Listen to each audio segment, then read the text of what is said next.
Hello everyone, welcome back to my channel. And question की series में जो आज का वीडियो होने वाला है वो बायो का है। एंड जो आज का चैप्टर मैं कवर करने वाली हूँ वो है anatomy of flowering plants and structural organization in animals. So बहुत कम टाइम अभी बचा हुआ है, मुश्किल से 10 दिन आपके पास बचे हुए हैं रिवीजन के लिए, क्वेश्चंस की प्रैक्टिस के लिए।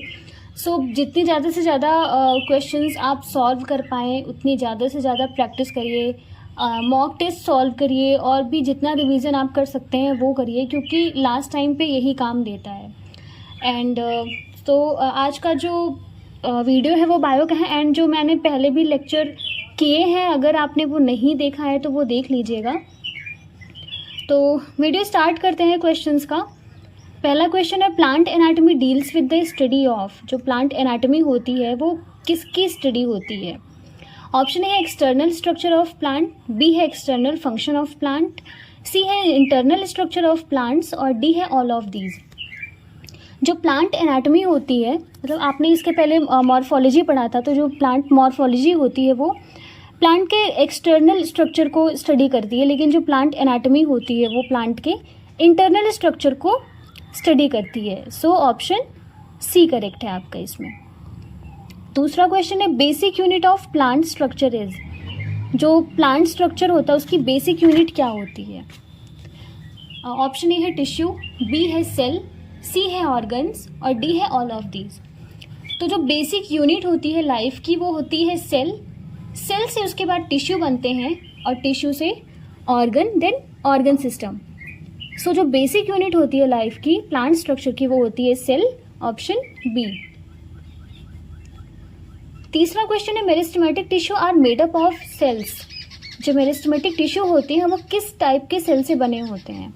ऑप्शन ए है कैपेबल टू डिवाइड, बी है नॉट कैपेबल टू डिवाइड, सी है परमानेंट टाइप और डी है नन। तो मेरिस्टेमेटिक टिश्यू का काम ही होता है कि वो डिवाइड करें और प्लांट की ग्रोथ को प्रमोट करें। सो इसमें ऑप्शन ए करेक्ट होगा आपका, कैपेबल टू डिवाइड। अगला क्वेश्चन है, specialised region of active cell division are called. जो प्लांट में स्पेशल रीजन होते हैं जहाँ पे सेल डिवीजन होता है उस जगह को हम क्या कहते हैं? ऑप्शन ए है मेरिस्टेम, बी है ग्राउंड टिश्यू, सी है सिंपल टिश्यू और डी है कॉम्प्लेक्स टिश्यू। तो जो प्लांट में स्पेशलाइज्ड रीजन होते हैं जहाँ पे सेल डिवीजन होती है उनको हम मेरिस्टेम कहते हैं। तो ऑप्शन ए करेक्ट है आपका। फिफ्थ क्वेश्चन है, एपिकल मेरिस्टेम। एपिकल मेरिस्टेम क्या होता है? ऑप्शन ए है present on root tip, present on shoot tip, produce primary tissue और डी है ऑल ऑफ दीज। तो जो आपका एपिकल मेरिस्टेम होता है वो रूट की भी टिप पे पाया जाता है और शूट की भी टिप पे पाया जाता है। एंड वो जो प्राइमरी टिश्यू होता है उसका फॉर्मेशन करता है। तो इसमें आपका ऑप्शन डी करेक्ट हो जाएगा, all of these. Sixth question है, the meristem which occurs between mature tissue. जो टिश्यू मेच्योर हो जाते हैं उनके बीच में जो मेरिस्टेम पाए जाते हैं उनको हम क्या कहते हैं?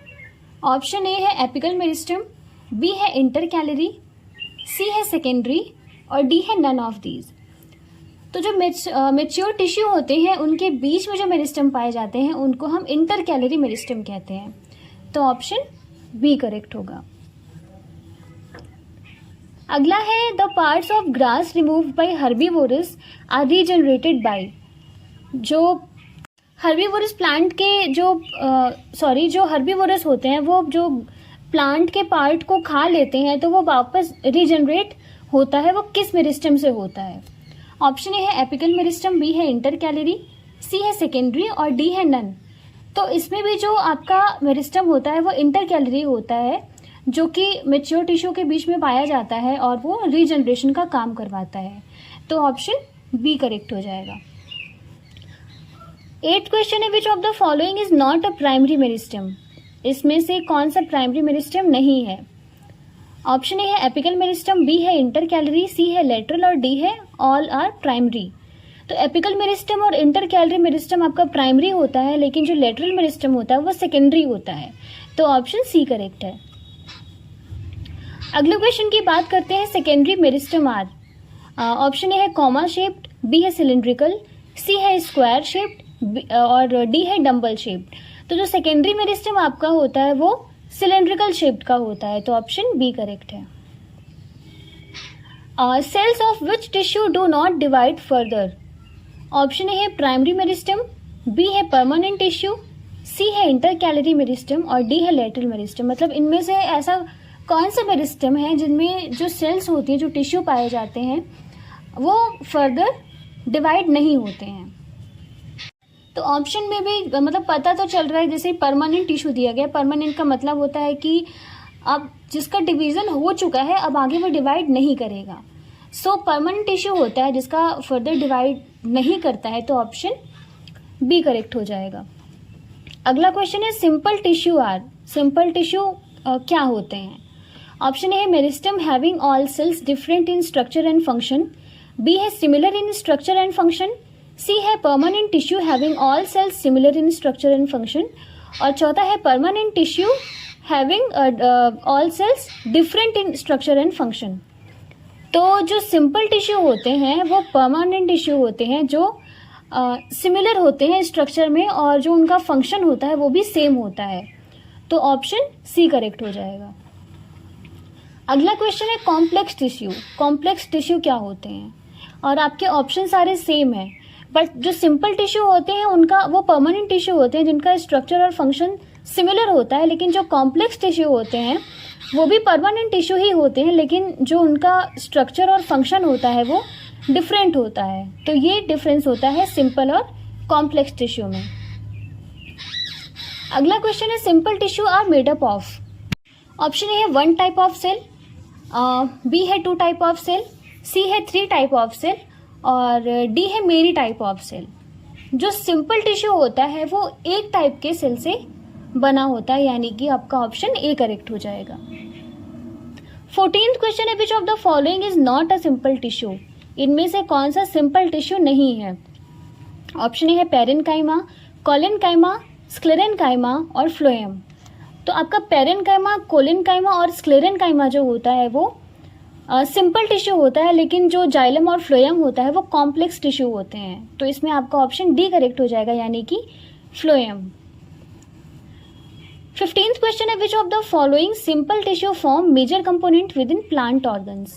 इनमें से कौन सा सिंपल टिश्यू है जो प्लांट का जो मेजर कंपोनेंट है वो फॉर्म करवाता है? ऑप्शन ए है पेरेन्काइमा, बी है कोलेनकाइमा, सी है स्क्लेरेनकाइमा और डी है फ्लोएम। जो पेरेन्काइमा टिश्यू होता है वो आपका फंडामेंटल टिश्यू होता है और इसी से सारे जो और टिश्यू का फॉर्मेशन होता है, ये प्रिमिटिव टाइप का टिश्यू होता है। तो आपका ऑप्शन ए करेक्ट हो जाएगा, यानी कि जो पेरेन्काइमा होता है वो मेजर कंपोनेंट फॉर्म करवाता है प्लांट के ऑर्गन्स का। नेक्स्ट क्वेश्चन है which of the following is a function of parenchyma tissue. Parenchyma tissue का क्या क्या फंक्शन होता है? ऑप्शन ए फोटोसिंथेसिस, बी है स्टोरेज, सी है सिक्रीशन और डी है ऑल ऑफ दीज। तो पेरेन्काइमा जो होता है वो आपका फोटोसिंथेसिस भी करवाता है, स्टोरेज का भी काम करता है, सिक्रीशन भी करवाता है। तो इसमें ऑप्शन डी करेक्ट हो जाएगा, यानी कि all of these. 17th question है फाइबर्स आर। फाइबर्स क्या होते हैं? पेरेन्काइमा, कोलेनकाइमा, स्क्लेरेनकाइमा या ऑल ऑफ दीज। जो फाइबर्स होते हैं वो स्क्लेरेनकाइमा के बने होते हैं और ये लॉन्गेस्ट सेल पाए जाते हैं प्लांट बॉडी में, उनको हम फाइबर्स कहते हैं।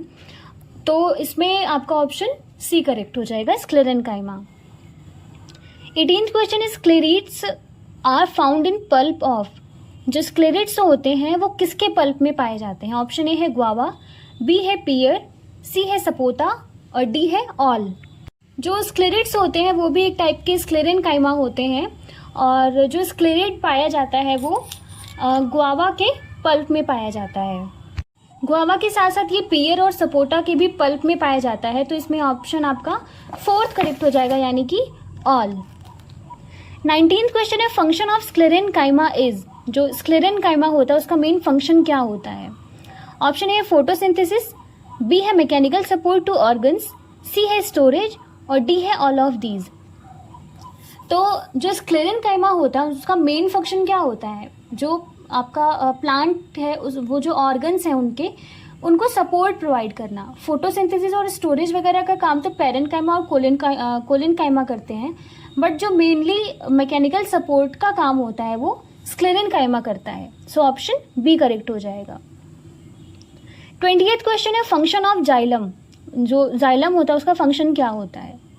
Option A conducting tissue in plants, B है transport of water and minerals from stem to root, C है have no role in providing mechanical strength to plant, और डी है ऑल आर ट्रू। तो इसमें आपका चारों ऑप्शन सही हो जाएगा, क्योंकि जो जाइलम होता है वो टिश्यू में कंडक्शन का काम करवाता है, और बी है transport of water and minerals from stem to root. तो ये भी ऑप्शन सही है, क्योंकि जो जाइलम होता है वो वाटर और मिनरल का ट्रांसपोर्टेशन रूट टू स्टेम करवाता है। ऑप्शन सी है have no role in providing mechanical strength to plant, ये भी सही है, और डी है ऑल आर ट्रू, यानी कि सब सही है इसमें। आई थिंक ये बी वाले ऑप्शन में थोड़ा सा मिस कैलकुलेशन, आई थिंक वो टाइपिंग हो गई है, क्योंकि इसमें जो ऑप्शन रहेगा वो रूट टू स्टेम रहेगा। तो transport of water and minerals from root to stem, तो इसमें आपके चारों ऑप्शन करेक्ट हो जाएंगे। अगला क्वेश्चन है which of the following is not an element of xylem. इनमें से कौन सा जाइलम का एलिमेंट नहीं होता है? ऑप्शन ए है ट्रैकीड्स, बी है वेसल्स, सी है कंपेनियन सेल, और डी है जाइलम पैरेन्काइमा। तो जो ट्रैकीड्स और वेसल्स जाइलम पैरेन्काइमा होते हैं ये जाइलम के कंपोनेंट होते हैं, लेकिन जो कंपेनियन सेल होते हैं ये फ्लोएम के एलिमेंट होते हैं। तो ऑप्शन सी करेक्ट हो जाएगा, यानी कि कंपेनियन सेल। अगला क्वेश्चन है xylem vessels are absent in. जो जाइलम वेसल होते हैं वो किस में एब्सेंट होते हैं? ऑप्शन ए है ब्रायोफाइटा, बी है एंजियोस्पर्म मोनोकॉट, सी है जिम्नोस्पर्म, और डी है एंजियोस्पर्म डाइकॉट।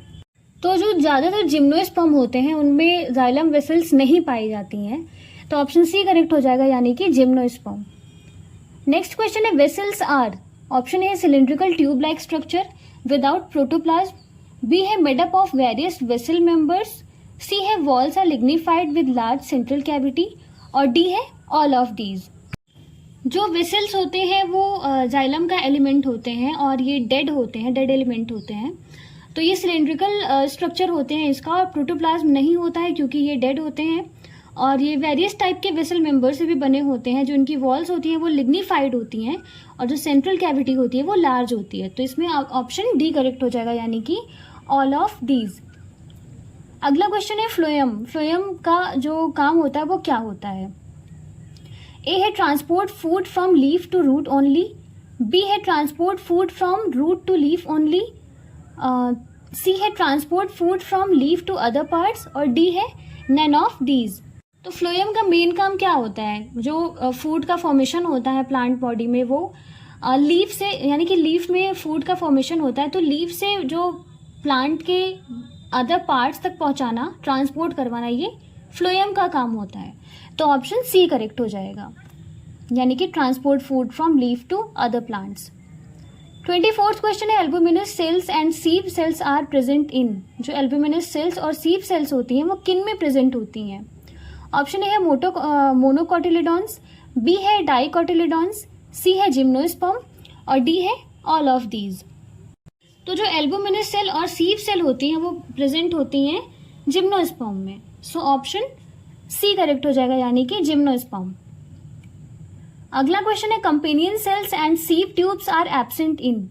यानी कि कंपेनियन सेल और सीव ट्यूब्स किस में एब्सेंट होती हैं? ऑप्शन ए है मोनोकोटिलिडॉन्स, बी है डाइकोटिलिडॉन्स, सी है जिम्नोस्पर्म, और डी है ऑल ऑफ दीज। तो companion cell and sieve tube जो होती हैं वो जिम्नोस्पर्म में एब्सेंट होती हैं। जो सीव ट्यूब की जगह जिम्नोस्पर्म में सीव सेल्स पाई जाती हैं।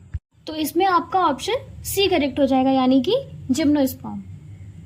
26th क्वेश्चन है the function of sieve tubes are controlled by. जो सीव ट्यूब्स होती हैं उनके फंक्शन को कौन कंट्रोल करता है? ऑप्शन ए है न्यूक्लियस ऑफ सीव एलिमेंट, बी है न्यूक्लियस ऑफ फ्लोएम पैरेन्काइमा, सी है न्यूक्लियस ऑफ फ्लोएम फाइबर, और डी है न्यूक्लियस ऑफ कंपेनियन सेल।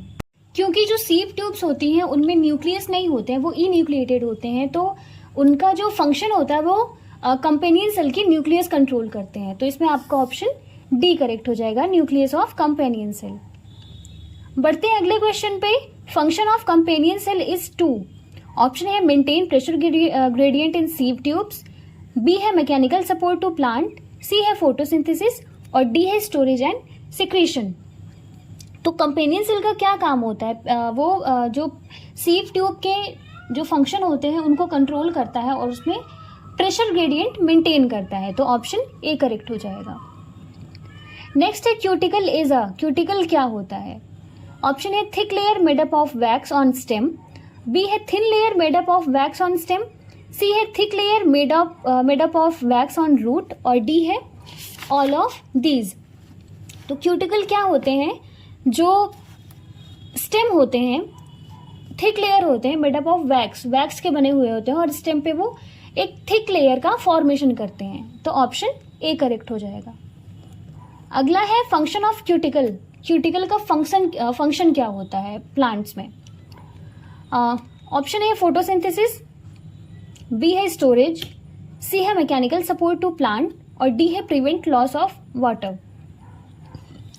क्योंकि वो स्टेम पे एक वैक्स की तरह लेयर फॉर्म करते हैं जिससे कि जो लॉस होता है वाटर का उसको रोका जा सके। सो इसका ऑप्शन डी करेक्ट हो जाएगा, यानी कि prevent loss of water. 30th question is stomata are. Option A structures present on leaves, B है regular transpiration and gases exchange, C है part of epidermal tissue system, और डी है all are true. तो stomata क्या होते हैं? जो leaves पे स्ट्रक्चर पाए जाते हैं, ओपनिंग होती है लीव्स पे, और वो गैसेस एक्सचेंज और ट्रांसपिरेशन को कंट्रोल करते हैं, और ये एपिडर्मल टिश्यू का पार्ट होते हैं। तो इसमें आपके तीनों ऑप्शन सही हो जाएंगे, यानी कि D all are true. Next है guard cells are component of. जो गार्ड सेल होती है वो किसके कंपोनेंट होती हैं? ऑप्शन ए है रूट हेयर, बी है रूट एपेक्स, सी है स्टोमेटा, और डी है फ्लावर। तो जो गार्ड सेल्स होती हैं वो स्टोमेटा का पार्ट होती हैं और उसके ओपनिंग और क्लोजिंग को वो कंट्रोल करती हैं। सो ऑप्शन सी करेक्ट हो जाएगा। नेक्स्ट क्वेश्चन है dumbbell shaped guard cell are found इन।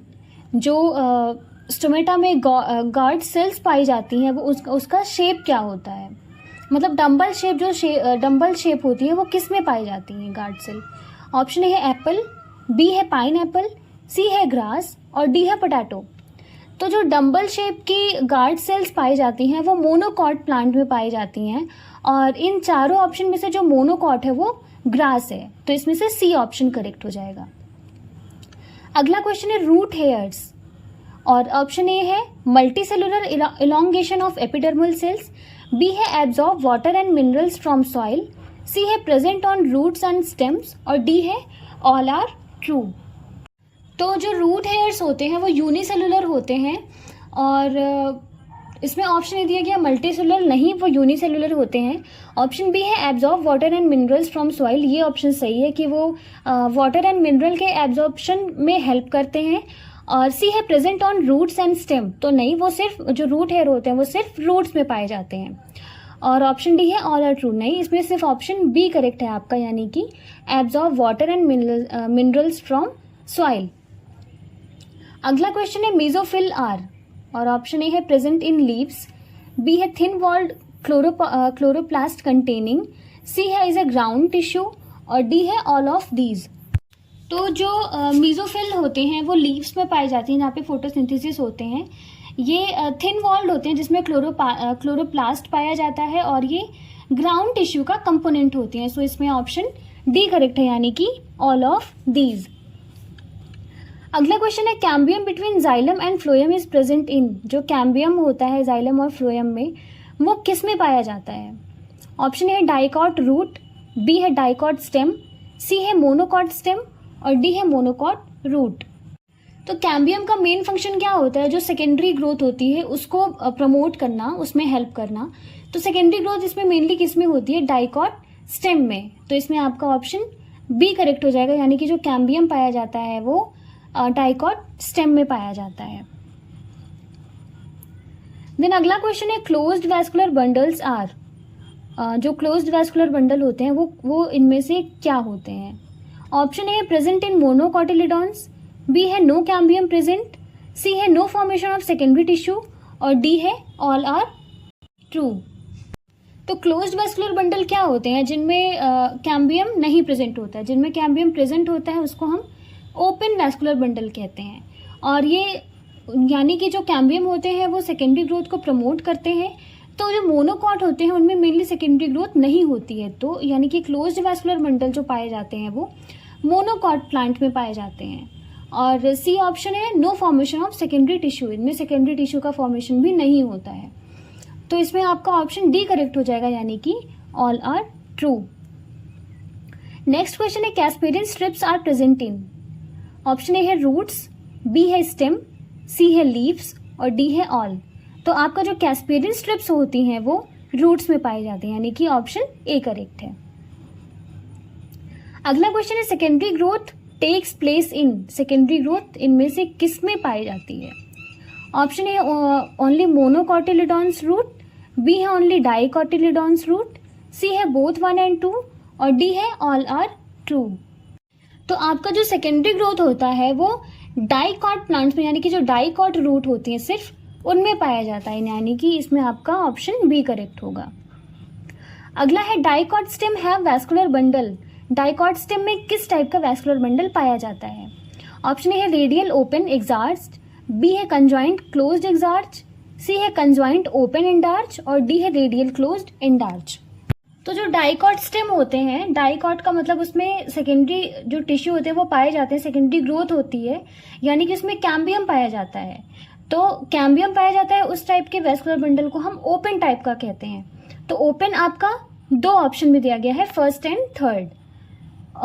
बाकी बचता है दो, वो तो कैंसिल हो गया। जो डाइकॉट स्टेम होते हैं उनमें कंजॉइंट वैस्कुलर बंडल, यानी कि वो सेम रेडियस पे पाए जाते हैं, जाइलम एंड फ्लोएम। और एंडार्च यानी कि जो प्रोटोजाइलम होता है वो सेंटर की तरफ होता है। तो इसमें आपका ऑप्शन सी करेक्ट हो जाएगा, यानी कि conjoint open and endarch. 48th question है हार्टवुड, और ऑप्शन ए है contains dead elements with lignified wall, B है gives mechanical support to stem and do not conduct water, C है constituted by secondary xylem of inner most side which is dark brown और D है all are true. तो hardwood के बारे में इसमें सारे जो तीनों ऑप्शन दिए गए हैं वो करेक्ट है, यानी कि जो हार्डवुड होती है वो डेड होती हैं, लिग्निफाइड वॉल्स उनमें होती हैं और वो वाटर को कंडक्ट नहीं करती, सिर्फ वो मैकेनिकल सपोर्ट का काम करती हैं। सो ऑप्शन डी करेक्ट है। 41th क्वेश्चन है सैपवुड इज द, और ऑप्शन है inner region of primary xylem, B है peripheral region of primary xylem, C है peripheral region of secondary xylem और डी है peripheral region of primary phloem. तो sapwood क्या होती है? वो जो सेकेंडरी जाइलम होता है उसका पेरिफेरल रीजन में पाई जाती है, उसको हम सैपवुड कहते हैं। सो ऑप्शन थर्ड करेक्ट है। अगला क्वेश्चन है cork cambium is also known as. जो कॉर्क कैम्बियम होती है उसको हम और किस नाम से जानते हैं? ऑप्शन है वैस्कुलर कैम्बियम, बी है फेलोजन, सी है इंटरफेसिकुलर कैम्बियम और डी है नन ऑफ दीज। तो जो कॉर्क कैम्बियम होता है उसको हम फेलोजन नाम से भी जानते हैं, यानी कि ऑप्शन बी करेक्ट होगा। अगला क्वेश्चन है cork is also known as. Cork को हम और किस नाम से जानते हैं? ऑप्शन है फेलोजन, फेलम, फेलोडम या नन। तो जो कॉर्क होता है उसको हम फेलम भी कहते हैं, तो ऑप्शन बी करेक्ट होगा। अगला क्वेश्चन है all the tissue exterior to vascular cambium. जो वैस्कुलर कैम्बियम के बाहर के जितने टिश्यू होते हैं उनको हम क्या कहते हैं? तो उनको हम बार्क कहते हैं, यानी कि ऑप्शन ए करेक्ट होगा। अगला है soft and hard bark are also known as. जो सॉफ्ट और हार्ड बार्क होता है उनको हम और क्या कहते हैं? तो जो सॉफ्ट और हार्ड बार्क होता है उनको हम, जो सॉफ्ट होता है उसको हम अर्ली और जो हार्ड बार्क होता है उसको हम लेट बार्क कहते हैं। सो ऑप्शन ए करेक्ट होगा आपका। अब कुछ क्वेश्चन हम स्ट्रक्चरल ऑर्गेनाइजेशन से भी देख लेते हैं। इसमें पहला क्वेश्चन है organism in which a group of similar cells along with intercellular substance perform a specific function is known as. Option a tissue, b है ऑर्गन, सी है मेटाबॉलिज्म और डी है नन ऑफ दीज। तो जो similar sales होती हैं specific function को perform करती हैं उनको हम टिश्यू कहते हैं। तो इसमें आपका ऑप्शन ए करेक्ट होगा, यानी कि टिश्यू। अगला क्वेश्चन है which type of simple epithelium is made up of single thin layer of flattened cells with irregular boundaries. तो ये सारे जो फीचर्स होते हैं वो स्क्वेमस एपिथेलियम के होते हैं, वो सिंगल थिन लेयर के बने होते हैं, फ्लैटेंड सेल्स होती हैं और इरेगुलर बाउंड्रीज होती हैं। सो ऑप्शन ए करेक्ट होगा। अगला क्वेश्चन है cuboidal epithelium are present in. जो क्यूबॉइडल एपिथेलियम होते हैं वो कहाँ प्रेजेंट होते हैं? ऑप्शन ए है air sacs of lungs and fallopian tube, B है tubular parts of nephrons in kidney, C है in the lining of stomach and intestine, और डी है नन ऑफ दीज। जो क्यूबॉइडल एपिथेलियम होते हैं वो मेनली उस जगह पे पाए जाते हैं जहाँ पे सिक्रीशन और एब्जॉर्प्शन का काम होता है। तो इसमें से सिक्रीशन और एब्जॉर्प्शन का काम मेनली किडनी में होता है, यानी कि tubular parts of nephrons in kidney. तो इसमें ऑप्शन बी करेक्ट हो जाएगा आपका। अगला है main function of ciliated epithelium is. Cilia का जो मेन फंक्शन होता है वो जैसे कि मूवमेंट कराना, और सीलिया कहाँ पे पाई जाती है, जहाँ पे पार्टिकल्स का मूवमेंट कराना हो किसी स्पेसिफिक डायरेक्शन में। तो इसमें आपका सी ऑप्शन करेक्ट हो जाएगा, मूव पार्टिकल्स और म्यूकस इन स्पेसिफिक डायरेक्शन। अगला क्वेश्चन है main function of compound epithelium is. जो कंपाउंड एपिथेलियम होते हैं उनका मेन फंक्शन क्या होता है? तो जो कंपाउंड एपिथेलियम होते हैं उनका जो मेन फंक्शन होता है वो प्रोटेक्शन प्रोवाइड करना against mechanical and chemical stress. जो सिक्रीशन का और एब्जॉर्प्शन का काम ये तो जो सिंपल एपिथेलियम होते हैं वो करते हैं, बट जो कंपाउंड का काम होता है वो मेनली सपोर्ट प्रोवाइड करना होता है। तो ऑप्शन ए करेक्ट होगा। अगला है which of the following a connective tissue. इसमें से कनेक्टिव टिश्यू कौन से हैं? Cartilage and bone, blood, adipose और ऑल। तो इनमें से तीनों आपके कनेक्टिव टिश्यू होते हैं, यानी कि कार्टिलेज, बोन, ब्लड, एडिपोज, ये सारे आपके कनेक्टिव टिश्यू होते हैं। अगला है fat is stored in body in which tissue. जो फैट होता है आपकी बॉडी में वो किस टिश्यू में स्टोर होता है? ऑप्शन ए है क्यूबॉइडल एपिथेलियम, बी है कंपाउंड, सी है एडिपोज और डी है एरियोलर। तो फैट जो होता है वो एडिपोज टिश्यू में स्टोर होता है आपकी बॉडी में, यानी कि सी ऑप्शन। अगला है bone cells are known as. जो बोन फॉर्म करवाते हैं सेल्स, उनको हम क्या कहते हैं? ऑप्शन ए कॉन्ड्रोसाइट, बी है ऑस्टियोसाइट, सी है थ्रोम्बोसाइट और डी है नन। तो जो बोन फॉर्मिंग सेल होती है उनको हम ऑस्टियोसाइट कहते हैं, यानी कि ऑप्शन बी। अगला है यूनिट ऑफ न्यूरल सिस्टम। जो आपका न्यूरल सिस्टम होता है उसका यूनिट क्या होता है? ऑप्शन ए है न्यूरोग्लिया, बी है न्यूरॉन्स, सी है एस्ट्रोसाइट और डी है नन। तो न्यूरॉन्स जो होती है वो न्यूरल सिस्टम की यूनिट होती है, यानी कि ऑप्शन बी। अगला है ल्यूम्ब्रिकस इज। ऑप्शन ए है अर्थवॉर्म, बी है फ्लैटवॉर्म, सी है स्पॉन्ज और डी है स्पाइडर। तो जो ल्यूम्ब्रिकस होता है वो अर्थवॉर्म का नाम होता है, सो इसमें ऑप्शन ए करेक्ट हो जाएगा। अगला है function of CT in earthworm is to help इन।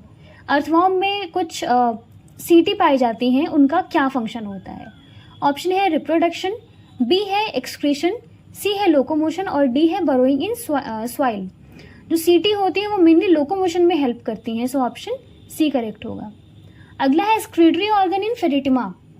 जो अर्थवॉर्म होता है उनमें एक्सक्रीटरी ऑर्गन क्या होता है?